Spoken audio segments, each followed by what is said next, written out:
तो अब हम ये देखने वाले हैं properties of acids. All acids have a sour taste. भाई जितने भी एसिड्स हैं वो टेस्ट में किस तरह के होते हैं? सावर। सावर मीन खट्टे।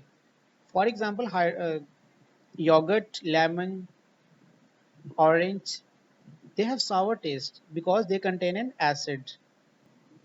All acids turn blue litmus solution and methyl orange solution red. बच्चों जितने भी एसिड्स हैं ये ब्लू लिटमस सोल्यूशन और मिथाइल ऑरेंज सोल्यूशन को रेड करते हैं। अब ये ब्लू लिटमस सोल्यूशन और मिथाइल ऑरेंज सोल्यूशन क्या है? बच्चों ये इंडिकेटर्स के नेम है। अब इंडिकेटर्स किसे कहते हैं? Indicators are organic compounds, they have different colours in acidic and alkaline solution. के इंडिकेटर्स ऐसे सब्सटेंस हैं जो कि एसिडिक और बेसिक सोल्यूशन में डिफरेंट कलर्स शो करते हैं। बच्चों इन इंडिकेटर्स को हम ना इसी चैप्टर में लास्ट में डिस्कस करेंगे डिटेल के साथ। तो अभी हमने ये देखा कि जितने भी एसिड्स हैं वो ब्लू लिटमस और मिथाइल ऑरेंज सोल्यूशन को किस में टर्न करते हैं? रेड में। Strong acids are corrosive liquids. They burn skin and destroy fabrics and animal tissues.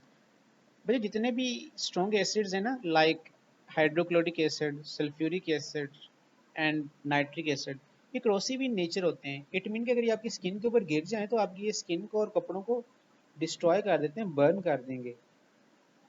Aqueous solutions of acids are good conductors of electricity.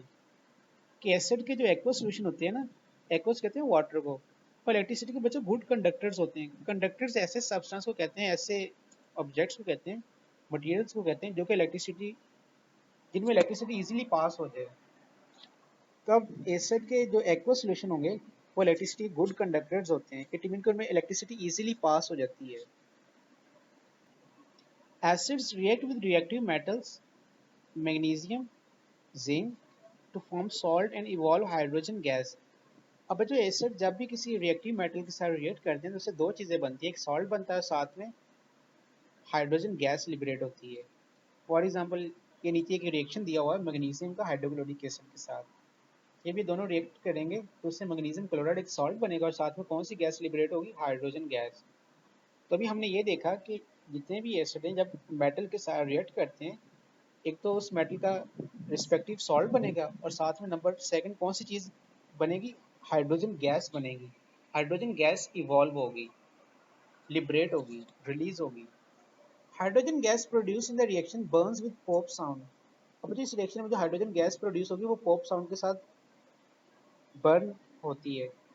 This is the test for identification of hydrogen gas, और ये hydrogen gas की identification test है। अब तो ये जितने भी अभी हमने देखे हैं ना ये टेस्ट, अभी हम इनको क्लास में डिस्कस परफॉर्म करेंगे प्रैक्टिकली।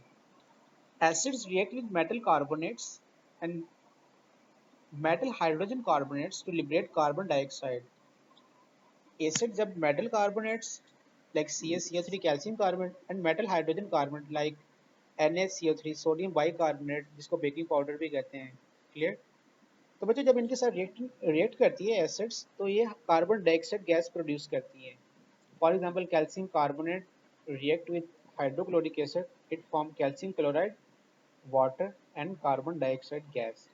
तो अब हमने ये देखा कि जब भी कोई एसिड किसी कार्बोनेट के साथ रिएक्ट करता है तो कौन सी गैस लिबरेट होती है? Carbon dioxide gas. Carbon dioxide produce in the reaction turns lime water milky. अब बच्चों इस रिएक्शन में जो कार्बन डाइऑक्साइड प्रोड्यूस हो रही है ये लाइम वाटर को मिल्की बना देगी, क्लियर। अब लाइम वाटर किसे कहते हैं? एक्वस कैल्शियम हाइड्रोक्साइड, CaOH की ट्वाइस, कैल्शियम हाइड्रोक्साइड को हम लाइम वाटर भी कहते हैं, क्लियर। और बच्चों ये वाला जो टेस्ट है ना ये कार्बन डाइऑक्साइड की आइडेंटिफिकेशन टेस्ट है। तो कार्बन डाइऑक्साइड को आइडेंटिफाई करने के लिए कौन सा टेस्ट हम यूज़ करते हैं? कार्बन डाइऑक्साइड को लाइम वाटर में से पास करते हैं तो कार्बन डाइऑक्साइड लाइम वाटर को मिल्की बना देगी, क्लियर। उसका कलर किस तरह का हो जाएगा? मिल्की हो जाएगा लाइम वाटर का। Acids react with bases to form salt and water, this process is called neutralisation. अब जो जब भी कोई एसिड किसी बेस के साथ रिएक्ट करता है तो उससे दो चीज़ें बनती है, एक सॉल्ट बनता है साथ में वाटर बनता है, और इस रिएक्शन को हम नाम देते हैं न्यूट्रलाइजेशन रिएक्शन।